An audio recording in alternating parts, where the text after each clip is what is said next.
नमस्कार दोस्तों, daily facts में आपका स्वागत है। ये है ऑडियो बुक जंक्शन। कहते हैं प्यार कोई सीमा नहीं जानता, लेकिन क्या हो जब प्यार को दो अलग अलग दुनियाओं के बीच खड़ा कर दिया जाए। मैं आज पेश कर रहा हूं एक दिल छू लेने वाली लव स्टोरी, दो दुनियाएं एक प्यार। ये सिर्फ एक कहानी नहीं है, बल्कि उन लोगों के लिए एक सफर है जिन्होंने कभी किसी को टूटकर चाहा है। इस ऑडियो बुक को आखिर तक जरूर सुने, क्योंकि आखिरी पार्ट में एक ऐसा सच छिपा है जो आपकी सोच बदल देगा। चलिए डूबते हैं मोहब्बत के इस सफर में। प्रस्तुत है दूसरे चैप्टर का पार्ट पहला। अध्याय 2, दो शहरों की गूंज। दोपहर की उमस भरी हवा में एक शानदार एसी टैक्सी चल रही थी, जो लक्ष्मी की आदत वाली बैलगाड़ियों और साइकिलों से बिल्कुल अलग थी। बाहर नजारा हलचल और आवाज के एक कैलेडोस्कोप में धुंधला सा हो गया था। मुंबई नाम ने ही हमेशा बड़ी संभावनाओं और अनगिनत कहानियों की तस्वीरें बनाई थी। एक ऐसी जगह जहां छोटे बड़े सपने बनते थे। अब ये उसकी असलियत थी, और इसका बड़ा आकार उसे बहुत ज्यादा महसूस हो रहा था। रोहन उसके पास बैठा था। उसकी मौजूदगी नई भावनाओं के भंवर में एक सुकून देने वाला सहारा थी। उसका हाथ कभी कभी उसका हाथ दबाने के लिए आगे बढ़ता, एक खामोश तसल्ली। लक्ष्मी का गांव ऊंची नीची पहाड़ियों और हरे भरे खेतों के बीच बसा था, जहां एक हल्की जानी पहचानी लय थी।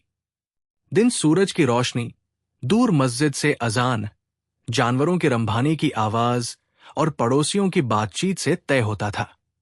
यहां मुंबई में लय एक बेचैन बेसुरी धुन थी। लगातार हॉर्न बजाना शहर की मुख्य भाषा लगती थी। जगह और आने जाने की लगातार जबरदस्त मांग। इमारतें बहुत ऊंची और सीधी आसमान छूती हुई उसके बचपन के मामूली मिट्टी से बने घरों को बौना बना रही थी। वे कभी न खत्म होने वाली लाइनों में चलते हुए लगते थे, एक कंक्रीट का जंगल जो कोई राहत नहीं देता था, नहीं पहाड़ी का कोई जाना पहचाना मोड़ या पुराने पेड़ों का सुकून देने वाला आलिंगन। जैसे ही टैक्सी भूल भुलैया जैसी गलियों में आगे बढ़ी, लक्ष्मी ने पाया कि उसका चेहरा ठंडे शीशे से सट गया है। उसकी आंखें हैरानी और डर से बड़ी हो गई है। लोगों की इतनी भीड़ हैरान करने वाली थी। वे नदी की तरह बह रहे थे, चेहरों की एक कभी न खत्म होने वाली धारा, हर एक एक कहानी में डूबा हुआ। फिर भी सभी अलग थलग मकसद से और जल्दी में लग रहे थे। उनके कदमों में एक साफ तेजी थी, एक ऐसी ड्राइव जो मजेदार भी थी और थोड़ी डरावनी भी। उसके गांव में बातचीत आराम से होती थी, जिसमें चाय के कप साथ में पीना और एक दूसरे को देर तक देखते रहना शामिल था। यहां बातचीत लेन देन वाली, छोटी और अक्सर शोरशराबे में खोई हुई लगती थी। हवा खुद ही अलग थी। उसमें सो अलग अलग तरह की महकें थी। ठेलों पर तड़पते स्ट्रीट फूड की मीठी कसैली खुशबू, एग्जॉस्ट के धुएं की तीखी महक, समुद्र की हल्की मेटल जैसी महक जो कभी कभी शहर की धूल मिट्टी में से आती थी, और इतने करीब रहने वाली इतनी सारी जिंदगियों की एक अंदरूनी जिसे बताया नहीं जा सकता था। ये एक मादक नशीला मिक्स था जो उसे एनर्जी भी देता था और थोड़ा चक्कर भी आता था। उसे बारिश से भीगी मिट्टी की साफ मिट्टी जैसी महक, शाम को खिलने वाली चमेली की हल्की खुशबू, सुबह की हवा की ताजगी की याद आती थी।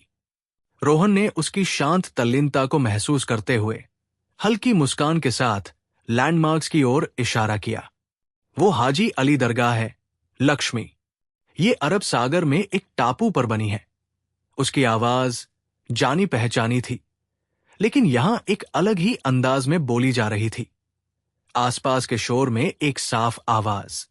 उसने कुछ इमारतों का इतिहास, अलग अलग मोहल्लों की अहमियत, अपने जोश के बारे में बताया, जो इस बड़े शहर के लिए उसके अपने प्यार का सबूत था। लेकिन बोलते समय भी लक्ष्मी की नजर फुटपाथ पर चल रहे छोटे छोटे रोजमर्रा के नजारों पर गई। एक बेचने वाला बड़े अच्छे से रंग बिरंगे गेंदे के फूलों को सजा रहा था। साफ यूनिफॉर्म पहने स्कूली बच्चों का एक ग्रुप जोर जोर से हंस रहा था। एक औरत अपने सिर पर कपड़े का एक बहुत बड़ा बंडल बड़ी खूबसूरती से संभाले हुए थी। ये इंसानियत की झलकें थी जो उसके साथ जुड़ती थी, उस बड़े फैलाव में जान पहचान के छोटे छोटे सहारे। जब वे आखिरकार रोहन के अपार्टमेंट में पहुंचे तो उन्हें कुछ समझ नहीं आया। ये उसकी सोच से छोटा था, फिर भी उन कॉमन जगहों के मुकाबले बहुत बड़ा लगा जिनकी उसे आदत थी।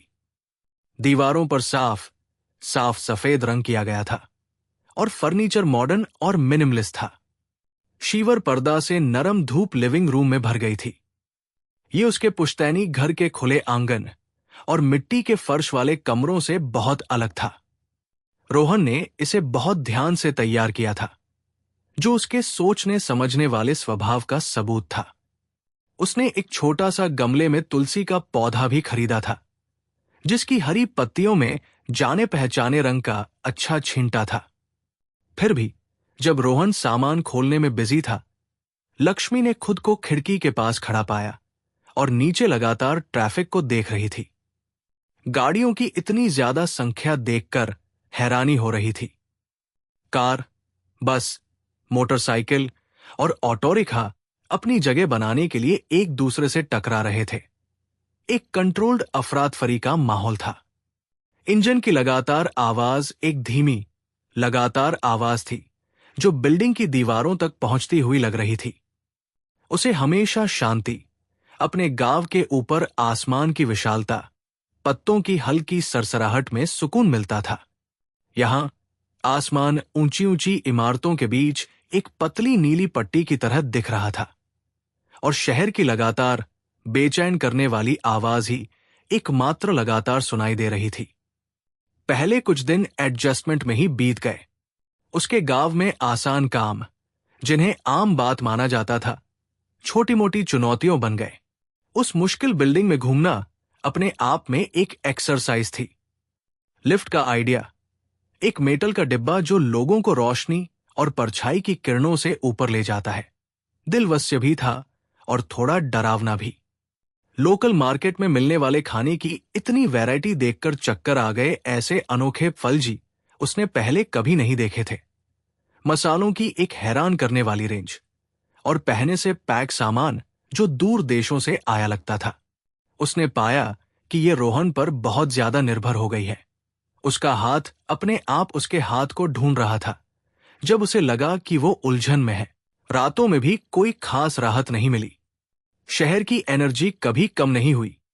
दूर सायरन बज रहे थे, देर रात के ट्रैफिक की गड़गड़ाहट जारी थी और अनगिनत लाइटों की चमक आसमान को एक अजीब सा धुंधलका बना रही थी। नींद जब आती भी थी तो अक्सर टूट फूट जाती थी। शहर की रात की अनजानी आवाजों से बीच बीच में टूट जाती थी। उसे अपने गांव की गहरी, बिना टूटी खामोशी की याद आती थी। वैसी शांति जिसमें झींगुरों की सरसराहट और दूर से कुत्ते के भौंकने की आवाज सुनाई देती थी।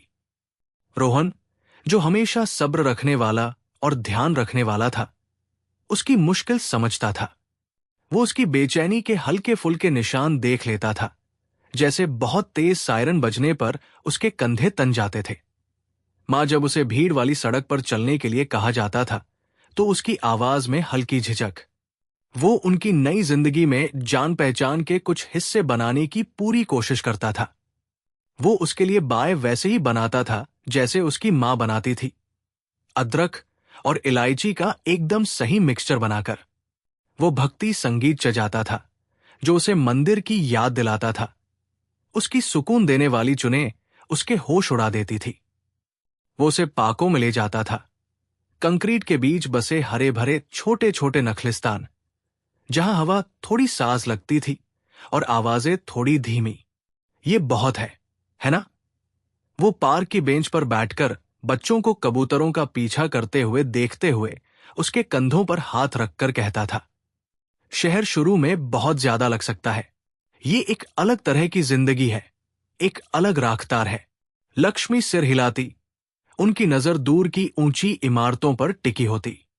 ये बहुत जिंदा दिल है रोहन, जितना मैंने कभी सोचा भी नहीं था। उससे कहीं ज्यादा जिंदा दिल। लेकिन कभी कभी मुझे लगता है कि मैं इसकी सारी जिंदादिली में डूब रही है। वो समझ गया। उसे मुंबई में अपने शुरुआती दिन याद आ गए। एक बड़े समंदर में एक छोटी मछली होने का एहसास। लक्ष्मी, तुम्हें अपनी रिदम मिल जाएगी, उसने उसे भरोसा दिलाया। तुम्हें एक ताकत है जिसे ये शहर तोड़ नहीं सकता। तुम्हें बस इसे महसूस करने के लिए, अपने शांत कोने ढूंढने के लिए समय चाहिए। वो उसे अपनी रोजमर्रा की जिंदगी में शामिल करने लगा। अपने काम की झलकियां, अपने प्रोजेक्ट्स की चुनौतियों और कामयाबी शेयर करने लगा। वो उसे अपने ऑफिस ले गया, जो कंप्यूटर की आवाज और आइडियाज के तेजी से लेन देन से भरी एक हलचल भरी जगह थी। उसने उसके साथ काम करने वालों को, उनकी जोशीली चर्चाओं को, उनकी फोकस्ड एनर्जी को देखा और एक अलग तरह का मकसद देखा। ये डेडलाइन, प्रेजेंटेशन और मुश्किल प्रॉब्लम सॉल्विंग की दुनिया थी। एक ऐसी दुनिया जो उस मिट्टी और गौराम से बहुत दूर थी जिसे वो जानती थी। लेकिन उसने आपसी प्यार भी देखा, सम्मान, भाईचारा, एक जैसी इच्छा जिसने उन्हें आगे बढ़ाया। और उसने अंदर की सतह के नीचे एक जाना पहचाना इंसानी पहलू पहचाना। उन्होंने उसे अपने दोस्तों से भी मिलवाया, जो अलग अलग तरह के लोग थे। हर किसी की माइग्रेशन और एडजस्टमेंट की अपनी कहानियां थी। प्रिया एक जिंदादिल आर्टिस्ट थी, जिनके कैनवस उनके शहर के रंगों से भरे हुए थे। और समीर एक राइटर थे, जिनके शब्दों ने मुंबई की आत्मा को पकड़ लिया था। वे वेलकमिंग, क्यूरियस थे और लक्ष्मी के साथ सच्चे प्यार से पेश आए। उसके गांव और उसके एक्सपीरियंस के बारे में जानने के लिए उत्सुक थे। उन्होंने अपने सफर, अपने स्ट्रगल और शहरी जिंदगी की मुश्किलों से निपटने में अपनी सफलताओं के बारे में बताया। और उनकी कहानियों में लक्ष्मी को अपनी एंजाइटीज और उम्मीद के नए बीज मिले। उन्होंने बताया कि कैसे उन्होंने अपनेपन का एहसास बनाया, सपोर्ट और कम्युनिटी के अपने नेटवर्क बनाए। एक शाम जब वे मरीन ड्राइव पर टहल रहे थे, तारों भरे आसमान के नीचे मशहूर क्वींस नेकलेस चमक रहा था। लक्ष्मी को कुछ बदलाव महसूस हुआ। लहरें किनारे से धीरे धीरे टकरा रही थी, जो शहर की दूर की आवाज के साथ एक सुकून देने वाला तालमेल था। अंधेरे में फैला अरब सागर का बड़ा फैलाव एक ऐसा एहसास दे रहा था जो विनम्र और सुकून देने वाला दोनों था। ये याद दिलाता था कि इस बड़े शहर में भी कुदरती चीजें थी, ऐसी लय जो इंसानी कोशिशों से कहीं आगे थी। उसने देखा कि परिवार टहल रहे थे, जोड़े हाथों में हाथ डाले बैठे थे, और अकेले लोग दूर तक फैले आसमान के बारे में सोच रहे थे। ये एक साझा जगह थी, शहर के बीचों बीच एक साथ सांस लेने जैसा एहसास। ये बहुत सुंदर है, उसने रोहन के कंधे पर सिर टिकाते हुए फुसफुसाया। हाँ, उन्होंने धीमी आवाज में सहमति जताई। ये एक ऐसी जगह है जहां लोग खुद को खोजने आते हैं, लक्ष्मी, और कभी कभी खुद को खोने के लिए, सिर्फ कुछ नया पाने के लिए। तब उसे समझ आया कि मुंबई अपनी सारी मुश्किलों के बावजूद सिर्फ लगातार एनर्जी और बिना किसी खास वजह के भीड़ वाली जगह नहीं थी। ये अनगिनत अलग अलग धागों से बुनी एक बुनाई की चीज भी थी, जिनमें से हर एक एक जिंदगी, एक सपना, एक संघर्ष और एक जीत को दिखाता था। ये एक ऐसा शहर था जो खुद को ढालने, मजबूती और अनजान चीजों को अपनाने की इच्छा की मांग करता था। और वो लक्ष्मी, एक शांत गांव की लड़की, इसकी भाषा सीखना शुरू कर रही थी, सिर्फ रोहन के सब्र वाले गाइडेंस से नहीं, बल्कि अपने दिल की शांत आवाजों से शहर के दिल में एक अनोखी खूबसूरती और अपनेपन का एक नया एहसास पा रही थी। सफर अभी खत्म नहीं हुआ था, लेकिन वहां खड़े होकर चेहरे पर समुद्री हवा और रोहन के साथ उसे हिम्मत की एक झलक महसूस हुई। एक नई समझ की इस चकाचौंध भरी, भटकाने वाली दुनिया में भी वो अपनी जगह, अपनी लय और अपनी शांत ताकत ढूंढ सकती है। उसके गांव की गूंज भले ही दूर थी, खोई नहीं थी, वे बस एक नई, ज्यादा बड़ी धुन में बुनी जा रही थी। तो दोस्तों, ये था कहानी दो दुनियाएं एक प्यार का दूसरे चैप्टर का पार्ट पहला।